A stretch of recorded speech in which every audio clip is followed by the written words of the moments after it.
Okay, we got Aaron Harper on, the CEO of Rolling Suds, the largest, the fastest growing power washing franchise in the United States, maybe in the world. Um, and he's also infamous for letting everybody know over and over and over again that he can house wash in 30 minutes. 4,000 square foot house in 30 minutes, which if you've never washed a house, you see that come across your timeline and you just instinctively you call bullshit. I didn't believe it. I was a naysayer. I wasn't public about it, but I was a naysayer.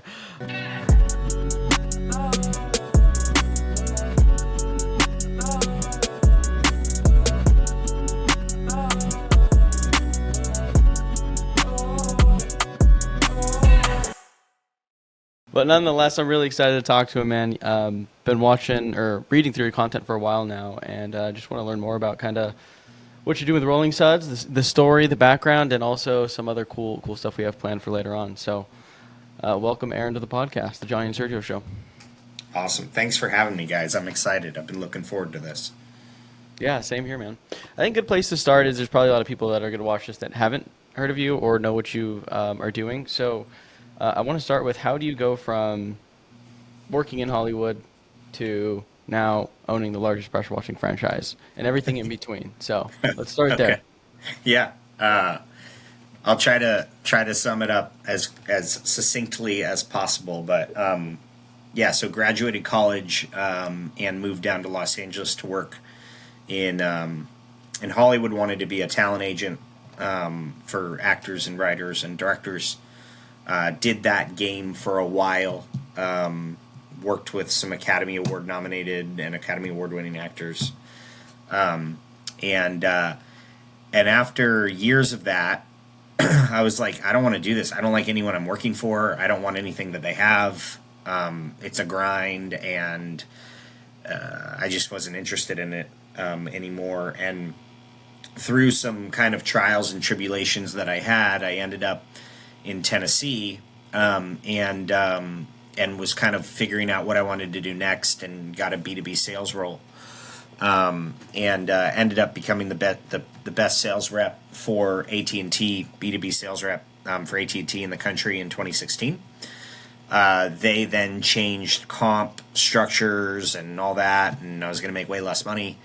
And I was like, what do I actually want to do long term? And I called a buddy of mine from college, and he's like, you should get into franchise development. And I was like, what's that?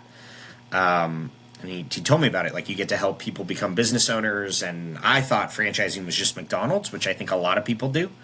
But he kind of told me about this whole home service world, this residential and commercial service world of franchises where you can build wealth for less than a $1.2 million McDonald's.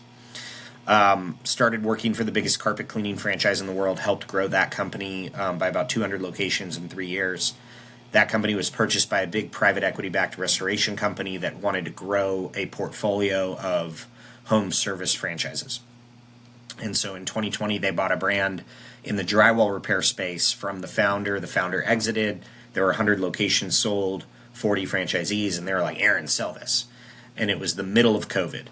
And I was like, well, hold on, let me call the franchisees. I called them all. There was only a few of them that were happy. And I was like, whoa, we got to like fix this before we sell anything. And so we hired a brand president. Him and I went to go get to know all the franchisees. We built systems around everything they needed. And then from October of 2020 to October of 2022, we added 223 locations to that business in 24 months. And what I'm super proud of is every single one of them opened. They opened with full-time labor hired prior to unit training, and they all had jobs or estimates on the calendar week one back from training due to the infrastructure that we built. The company I worked for, we also grew them from about 3 brands to 12, and they were buying a 13th brand at the end of the year, and they wanted to promote me and have me take on that brand, and they were going to double my salary, put me on target earnings to make about $1 million a year. And I said no. I said I can do this on my own. I could build a team, I could raise capital, I could find a business that I believe in, I could franchise that business and make it become the biggest brand in the world in whichever vertical I decide to go into. So I turned down the role, and I went and sought out different businesses across the country that I could franchise. I looked at epoxy coatings and line striping and roofing and painting, like just a bunch of different industries, lawn care, and ended up meeting the founders of Rolling Suds, 34-year-old residential and commercial power washing company that just focuses on power washing and doing that one thing and doing it better than anyone else. And it was the Wendling family are just incredible humans, and for me, it's people first and numbers second. And they had this proprietary process and technology that allows them to clean faster and more effectively than other power washing companies. And so I raised capital. I acquired the brand in January of 2023, and we took the brand to market end of February and of last year. So since then, we have awarded 197 locations to 54 franchisees in 27 states. And out of the 54 franchisees, 47 of them are open and operating, and the rest will be open and operating by September.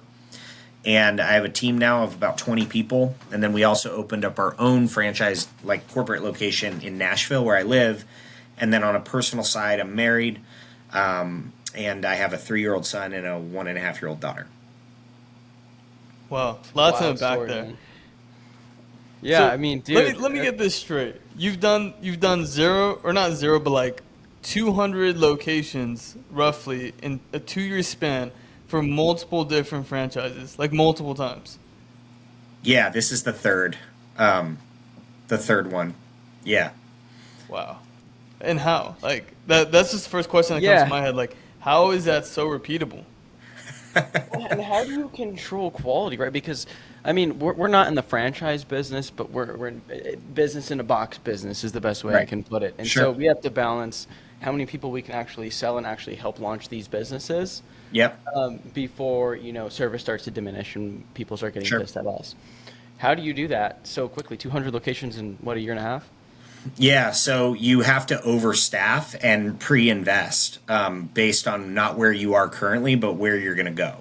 So, like with the team that I have, so I raise capital from like franchise legends, some of the most respected people in the franchise space that are kind of my board of advisors, and then I've brought in some really incredible executives to run the different departments, ops, marketing, and sales that we have.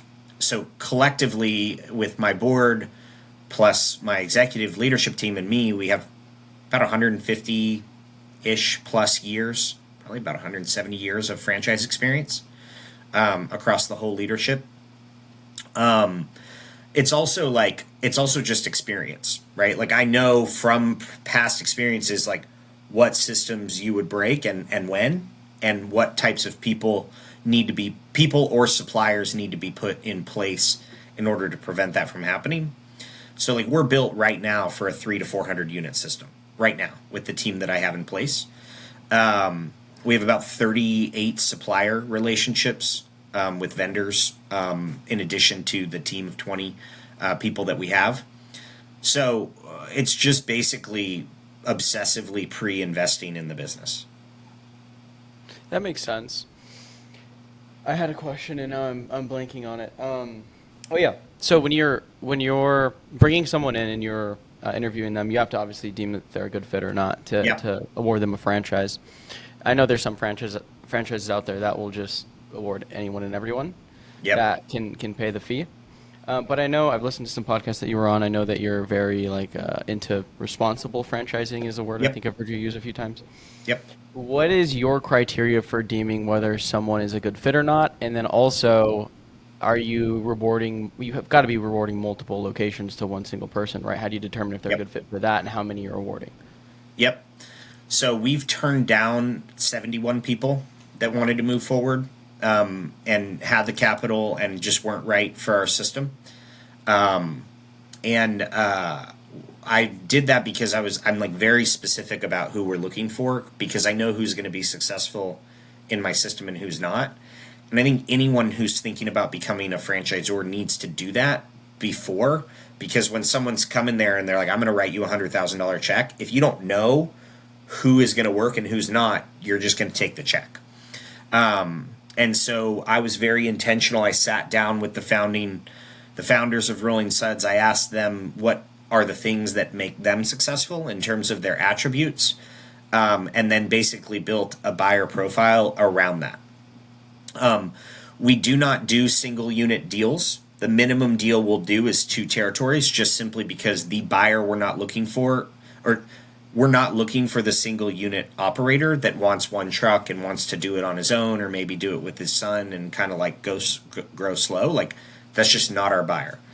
The buyer that we're bringing in is sophisticated in nature, based upon the things that they've done in the past, and some of them are former C-level executives. Like, out of the 54 franchisees we've signed up, 13 of them were C-suite at different companies. They had either led capital raises of $50 million. They've taken companies to exit. Some of them were Fortune 500 executives. And so these are people who were making 400 or 500 grand a year, but they only had 2% of the equity or 4% of the equity of the business. And they thought to themselves, well, wait, what if I could just own it all? Like, and relative to what they've done in the past, we spray water and soap on the side of a building and then we rinse it off. Like, it's not complex relative to what a lot of these operators have done in their past lives. We've signed up a professional poker player. We've signed up other business owners who want to bolt this on, other franchisees of other brands. We signed up the largest Fast Signs franchisee. Him and his business partners do $42 million a year with their Fast Signs business. So the type of business owner we're bringing in, the type of franchisee, just has higher capital, higher emotional intellect, higher just, at least comparatively to any of the brands I've been a part of, I've never had a model that has attracted such high-level operators than I do currently. And so those are some of the types of folks. I mean, we have a pretty aggressive scaling schedule. Like, you're 3 trucks within the first 18 months if you sign up for 3 territories, which most of our franchisees have. The only time, to answer the second part of your question, the only time we'll allow more than 3 territories is if they meet additional criteria above and beyond kind of our standard base level. So they might have scaled someone else's business before. They've had exits. Like, we have franchisees in who have like multiple exits. So we've allowed them to buy 5 or 6 territories. But we're very intentional about who we're bringing in, because these are populations of 250,000 people. Like, you could build a big business in a 250,000 population area. So if we give someone 750,000 or 1 million people, like, we expect them to have like multiple trucks, big teams, scale big businesses. Okay, let me just interrupt real quick to tell you about Home Service Academy. It's the company Sergio and I run. Home Service Academy is essentially a business in the box where our team will actually roll up our sleeves and help you build a house cleaning business and run it completely remotely from anywhere in the world, from dirt to however big you actually want to take it. To date, we've helped over 1,500 people start and grow their existing house cleaning businesses all across the US and Canada. It's something we've gotten very, very good at. And if you've been looking to dip your toe into entrepreneurship, whether that's to go full-time in a business, to replace an income, or just build a side hustle that produces you an extra whatever amount of money you want to make on the side, on top of your current 9-to-5, then click the link in the bio and book a call with our team. It's completely free, and at the very least, you'll see what it looks like to actually run one of these businesses, the time commitments, the amount of money it costs to actually start, and every good and bad thing that can come with running one of these. So again, if that's something you're interested in, click the link in the bio, and let's get back to the pod. Yeah. And what's the marketing strategy behind that? I've always been curious, because I know there's a lot of rules and kind of regulation behind franchise marketing. Yep. How have you gone about the marketing strategy and getting those types of people into your funnel at such a high clip? So I do most of my deals through Twitter and franchise consultants or brokers. And I have relationships with franchise consultants, brokers. For those who are listening, those are like real estate agents for franchises, basically, where the franchisee doesn't want to go through 300 different brands. They talk to someone and they're like, okay, what do you like? What do you dislike? And then they'll present like 3, so they could be super focused. And then we pay the brokers if the person ends up buying. So through the content that I've put out, I think my background and what I've done attracts a certain type of person to kind of want to be part of that ecosystem. And because I did all the franchise development myself up until April of this year, I was talking to people who had similar goals and drives and desires to me. And I'm, on the path to build this into $1 billion company. So we were focused on finding people who had similar mindsets. And then, so through my content and then also franchise consultants is where we've found all of our franchisees. What's the split on that? Like percentage of people from, would you say Twitter versus franchise brokers? Probably 70-30, but some of the franchise brokers are on Twitter. So if you put it that way, like Brian Beers, for example, you guys probably followed Brian. Yep. Brian is part of FranServe, which is our biggest franchise broker network. And he's been a large part of our growth because his audience really resonates with Rolling Suds by and large. And so if you do it just based on Twitter versus not Twitter, we're probably 70% Twitter.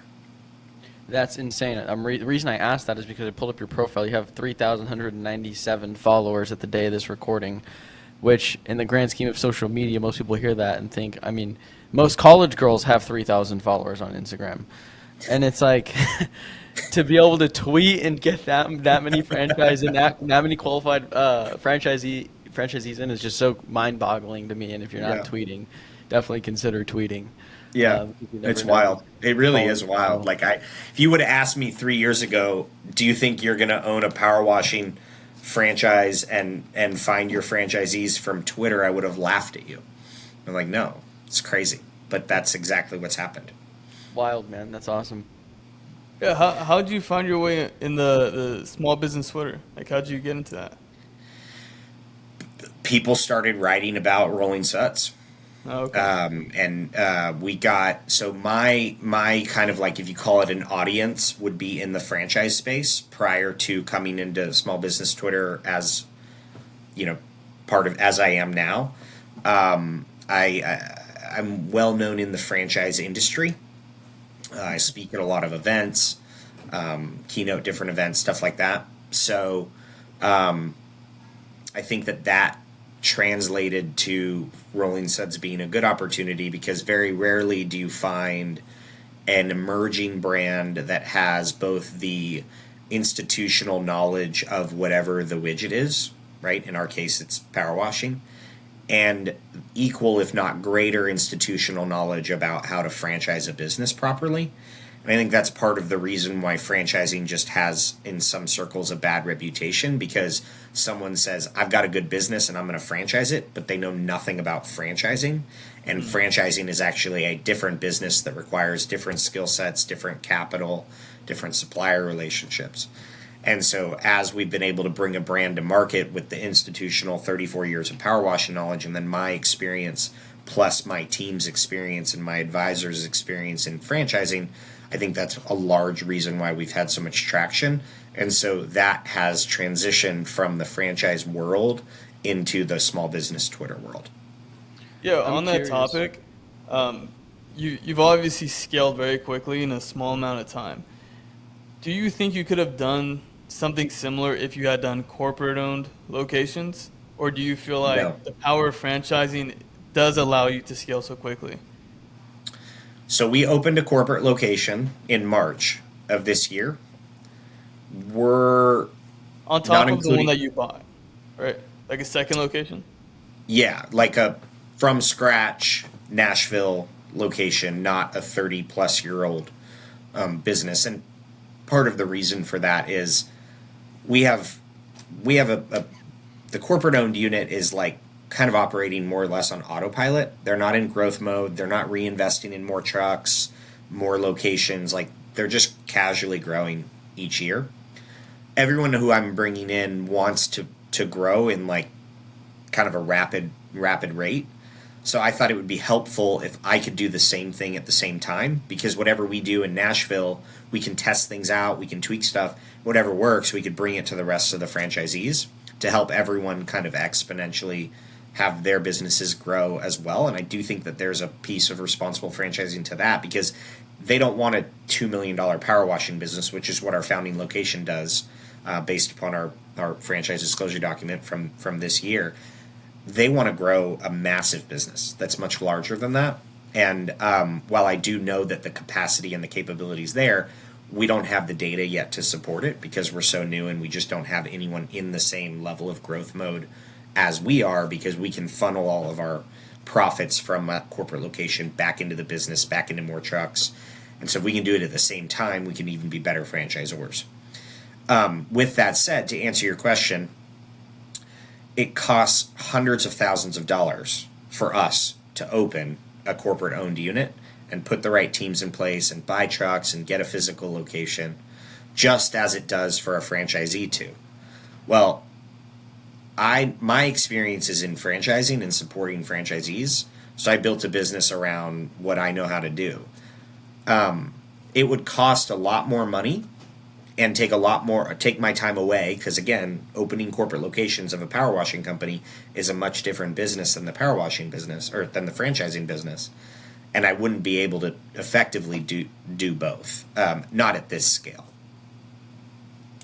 Yeah, makes sense.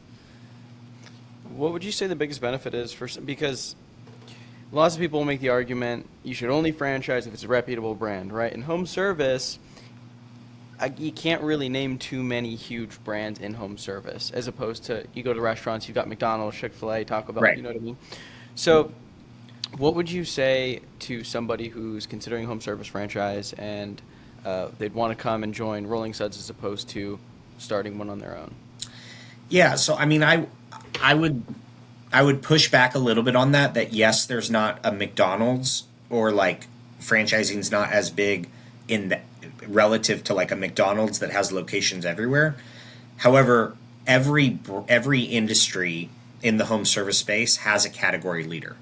In junk, you have 1-800-GOT-JUNK. Everyone knows 1-800-GOT-JUNK. In moving, you have Two Men in a Truck. And that's franchise. In restoration, you have Serve Pro. In carpet cleaning, you have ChemDry.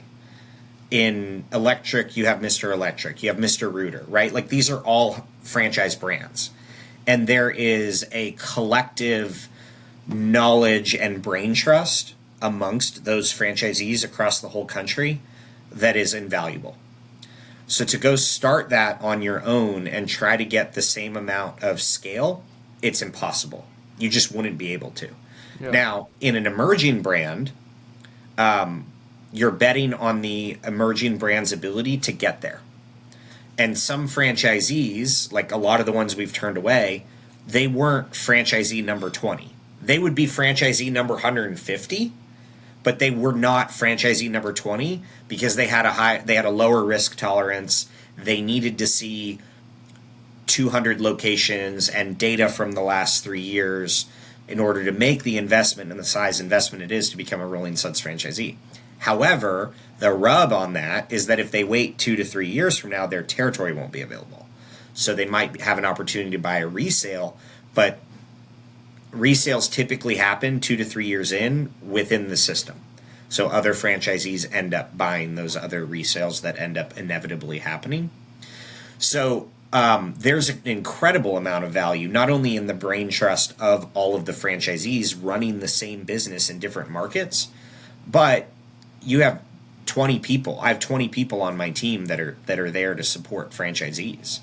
So there's a whole marketing department, there's a whole ops department, there's ops manuals, there's SOPs, there's job descriptions. I have marketing vendors that they pay directly to generate leads. Like, all of that stuff would take lots and lots of time for someone who did not buy a franchise to do. And you're basically, when you buy a franchise, you're using one form of leverage to get another form of leverage back. You've got capital, then you've got time.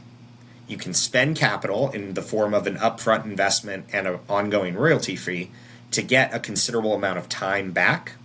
During that time, when you're figuring out what suppliers to use, what website to create, what marketing vendors are going to work, all the SOPs, you're going to spend that capital anyways. It's just going to be an elongated period of time to get to the scale that you would have otherwise been able to get to much faster by buying into a brand. Yeah, well said, man. Well said. We need to go tell our sales guys that exact spiel when someone says, "What should I spend this message on home service academy?" I mean, it's true, like it's true. Yeah. it's 100% true. It's like, you know, You're going to spend time, you're going to spend money, and one of them you don't get back. right. And yeah, and one's more valuable than another. Like for me, if I can expedite my kind of getting to a next level by paying money, and I can skip some steps, like I'll do that 10 times out of 10. Agreed, brother. Well, very well said. What is what's like the BHAG, the big hair audacious goal with Rolling Suds? What's big grand vision? I know you mentioned $1 billion company. Is it like get to a billion sell? What is it? No, so it's $1 billion company. I'm following the path of the 1-800-GOT-JUNK model. So and I'll kind of explain. So 1-800-GOT-JUNK was the first professionalized brand to come into the junk business, and that was in the early 2000s. Prior to that, it was unsophisticated, fragmented people who just literally put junk in the back of their truck. And they came in and paved the way for College Hunks hauling junk and Junk King and Junk Luggers and J-Dog Junk and a lot of these other brands.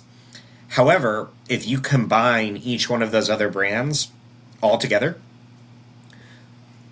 1-800-GOT-JUNK is bigger than all of them combined. They have about 3,000 trucks on the road across the country. There are franchisees that do $100 million a year in junk.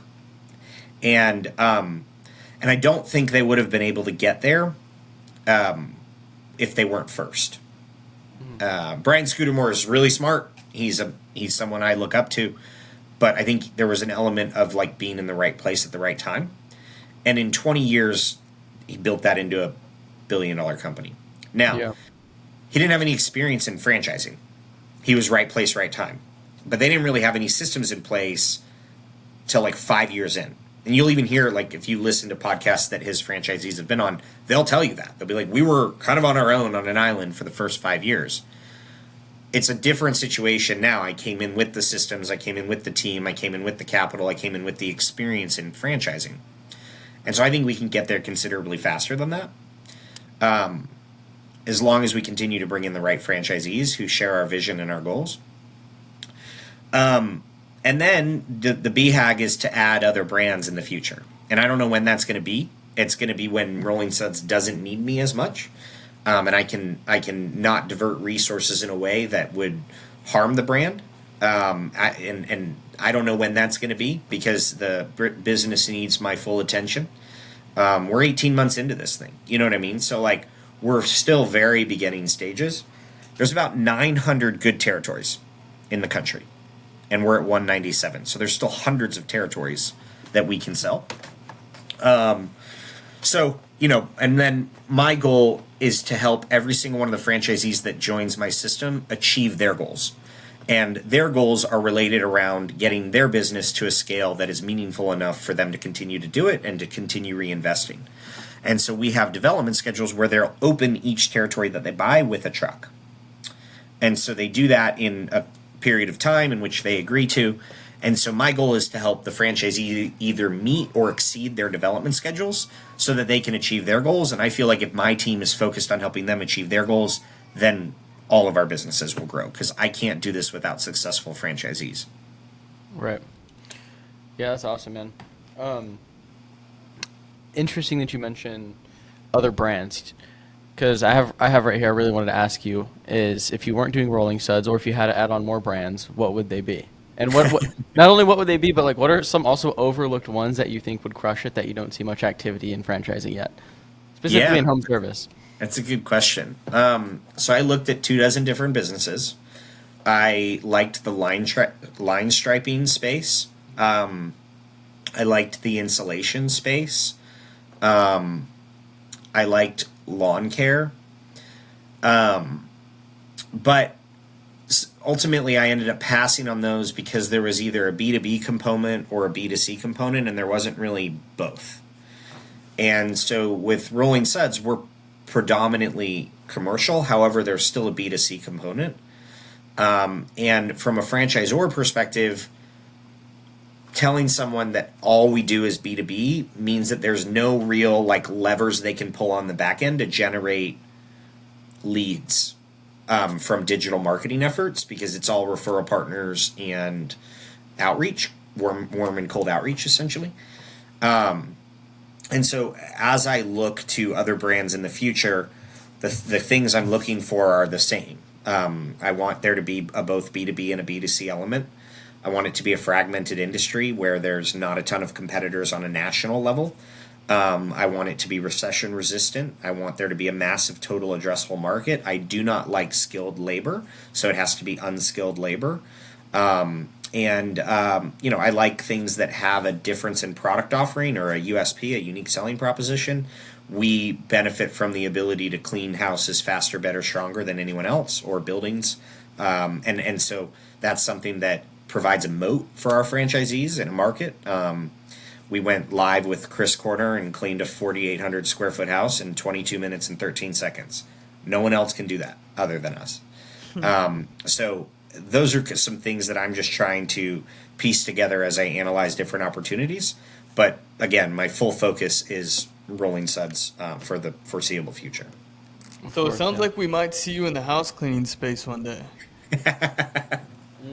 So funny, my friend started Two Maids and a Mop, and he sold it to HFC Home Franchise Concepts in like 3 years ago. Are you friends with him? Yeah. Yeah, I did like a whole thread on that. I always tell people that story because like, oh, you can't make money in house cleaning. I mean, albeit it was a franchise. To be fair, it was a franchise, but Yeah. I really like what they did, where they differentiated themselves by paying the cleaners bonuses based on their satisfaction rating after the clean. It's brilliant. Genius. It's brilliant. Yeah. And so my friend started that company, and I do think that there's I feel like the way franchising goes is there's like a player, they get traction, then like one or two try to kind of like follow behind, they don't get as much traction, and then there's like a lull, and then someone else comes in later with a better mousetrap or better branding or better marketing or better whatever, and then that brand gets traction. And I feel like cleaning is probably in that lull right now. So it's really employee heavy, which I know you guys know. And employees are the bane of every home service franchise or home service operator's existence. But it's a great space. I've got a buddy who runs a commercial cleaning franchise as well. So I like facilities management. I mean, I will always stay in home and residential and commercial services. Like that's just my niche. How come you say unskilled labor is better for certain franchise?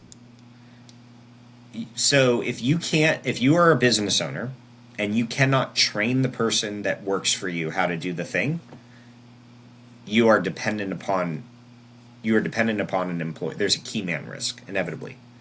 And if you have a key man risk or a key employee risk, your business, you run the risk of it not being as valuable. Now, the best HVAC companies or electrical companies, like they have a plumbing license, they have experience being a plumber, and they scaled out and now they have 100 trucks or whatever. But they know how to be a plumber and they have the license. Whereas like for me, when I worked on the drywall repair business, like we were sometimes handcuffed to a bad employee because the employee needed to have 5 or more years of drywall experience. And there's only so many of those people in a market. Mm-hmm. And then there's even less of those people in a market that want to work for someone else. And so now your business is dependent upon finding someone that's a skilled labor, and you cannot be quick to hire and quick to fire. And that person might be worth 15 grand a month in revenue. And so if you fire that person, you lose 15 grand a month in revenue, and you got to go find that somewhere else. And I like the ability to train someone up within 2 to 3 days or less from a scale perspective, and I feel like you have more control over your business if you can do that. Yeah, that makes a lot of sense. And to your point, you would say that pressure washing is less employee heavy than house cleaning? Yes. So it takes 2 people to run a truck. And I know with cleaning crews, you need multiple cleaning crews to be able to go out per day to hit a bunch of houses. we had one of my franchisees in South Carolina in Columbia. Him and two technicians on a truck did 107 houses and driveways and sidewalks in 5 days with one truck. Oh my Yeah, God. that's so much. Because like the equipment's doing half the work for you, whereas in Right. cleaning you're scrubbing with your own arms. Yeah, like your arms is the equipment. Yes. Yeah, that makes sense. So we built up one of the biggest window cleaning companies in Orange County, California. Like still to this day, the company's #1 ranked on Google, Nice. top of the map pack, outranks Yelp. Pressure washing was an add-on service. So when I hear, for context to anybody listening, when you hear 107 driveways in 5 days, I don't think you guys realize how actually impressive that is because we could probably. How many do you think we could get through Sergio in 5 days Well, on our truck? he said like houses, driveways, all that stuff, dude. Houses, Sorry. driveways, sidewalks, all of it. One, couldn't one do half maybe of 2 that. houses in a day, maybe. Yeah. Yeah. That's ridiculously cool. Thanks. I'm curious too because we talked about like what franchise concepts you would open up if you weren't doing Rolling Suds or if you got to the point where you could add them on. But you've been in franchising for a while. What are some not so known industries, services, niches that are just ripping it in the franchise world that nobody's talking about? So there's a couple brands that are crushing it at line striping. You've got one that's coming up and one that sold a ton of units. So that's still a little bit untapped if there's only like 2. And then, the facilities maintenance concepts, there's not a ton out there. But like those franchisees do really well because, again, you're going into like a fragmented space where there's not really a lot of sophisticated operators, and you put a wrapped truck and a brand and a nice logo and some sophistication market to market across it, and it makes a big difference in the eyes of the consumer. Trying to think of what else. Even outside of home service. Yeah, I mean, there's like this whole wave now on like health and wellness. There's a lot of med spas that are crushing it. There's like a whole like men's like testosterone therapy, element now. There's like drip IV bars that are coming up. There was a mental health brand that sold like 400 units in 2 years, and so there's these concepts that, or these industries even, that really pick up a ton of steam, and then there's like this wave, and I mean you've seen it with the cookies, right? With Crumble taking off. I mean, Crumble from 2017 to now became $1 billion company in Yeah, that's ridiculous. 6 years. You know what I And mean? there's like 10 cookie franchises now. And now there's 10 cookie franchises. And that will happen with Rolling Suds. There will be copycats that try to follow behind. It is 100% inevitable. You have a mover or a brand that like makes waves and shows that like there's a market for the thing, and then other brands are like, I want that. Which makes sense, right? There was a gutters concept that did really well. That's a space I like. So, I mean, all I'm going to do for the rest of my life is just build franchise brands, like forever, Yeah. Yeah, we'll have to talk offline. Because we could probably talk about it right now. We got some time here. We have our Home Service Academy program where Yep. we'll help you start a cleaning business. Then we have the back end where, hey, once you get to 10, 20K a month, why don't you work with us for a year and join Accelerator? It's more of a mastermind. It's a year-long in-person events, all that stuff. And now we're at the point where we're like, well, it makes a lot of sense to maybe convert this to a franchise or corporate owned. That was always like the conversation. Should we do corporate owned? Should we do franchising? And we have almost 70 or so clients now, in between $20,000 a month to over $100,000 a month. Nice. Millions of dollars of revenue and probably a couple million of profit, EBITDA. And we think there's an opportunity to potentially roll it up. Curious, you hearing that, what would you do in our shoes? selfishly? Selfishly, I would have started from as a franchise from the beginning. But I think that We you can't do that, guys, Aaron. We're here now. what'd you say? I said we can't do that because we're here now, and we didn't start it that way. No, make us feel real bad. Hey, I wouldn't recommend you guys do it because experience in franchising I think is important in order to get you to where you guys are at. So you did it in the right way in terms of what you know. I mean, there's basically two options. Are they all different brands, or are they all under the same brand? Yeah, I mean, I would buy them all then. We I would basically raise have capital. a franchise system without the brand, and like we have the level of support probably better than most franchises, and we have internal resources. So we kind of just did it like a different Do they way. pay you a licensing fee? No, no, I mean that's Call it a like licensing fee, but that's a kind of a great part about being in our thing is that you get the whole business in a box, but like all the profit's yours. So So what are they paying you on a? I mean, you don't have to tell me, but like, what's the ongoing benefit to you as an organization?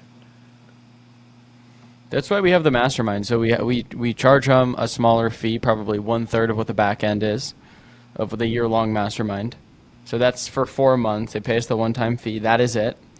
You get 4 months of one-on-one support, build you a business, get you to ideally 10 to 20K a month range. You say, hey, look, you started this 6-figure run rate business in like 3 months. Let's keep this going. Let's build this into $1 million company. Join Accelerator, which is about 3x the cost of the front end. And then But you it's can still a renew for a one-time year. thing. It's not ongoing. It's ongoing on a yearly basis, so we probably renew at a 75 to 80% clip on the year long. That's great revenue retention. That's awesome. So, I mean, all you're doing basically from a comparative standpoint is you're just not taking a percent of revenue. You have a flat, you have a flat rate. And there are franchises that do flat rate royalties. They don't really work because once your business gets to a certain point, you need more money to support the franchisees than the flat rate that you originally set up. So basically, the franchisees continue to get upward benefit and upside, but your ability to service them stops because of the flat rate royalty. So I was actually part of a brand that did a flat rate royalty, and it got to a point where we weren't able to provide the infrastructure necessary. But that's how it was started 40 plus years ago. So that's how they did it. If I were you, I'd raise capital and just give them all an exit strategy, and then just roll them all up, Solid. and then just have them all be corporate owned and probably rebrand. If I were Yeah. you, and then start the franchise. Is that what you're saying? yeah, because at that point you have brand consistency. But I mean, this is a longer play, but that's what I would do. I appreciate it, man. Well, Yeah. I think that's a good place to wrap it. If somebody is interested in Rolling Suds or just interested in getting in contact with you, where's the best place to reach out? If they want to get involved with Rolling Suds, just go to rollingsudsfranchise.com and click Learn More. If they want to follow me and just kind of keep up to date with what's going on with what we're doing, because I tweet daily about it, just on Twitter or X, Aaron Harper CEO, AARONHARPER CEO. We'll put that all in the description and everything too. I can vouch to Aaron's content's amazing. Love your content, Thank you. man. Appreciate you it. coming on the show, dude. This was awesome. Yeah, thanks for having me. Of course. Yeah, we're gonna have to do this again in a few months to get an update. Where the Yeah. brand Yeah, is yeah, at. we can absolutely. 100%, Yeah. man. It's too on brand for us. It's a good fit. So appreciate your time, Aaron. Yeah, thanks. Cool.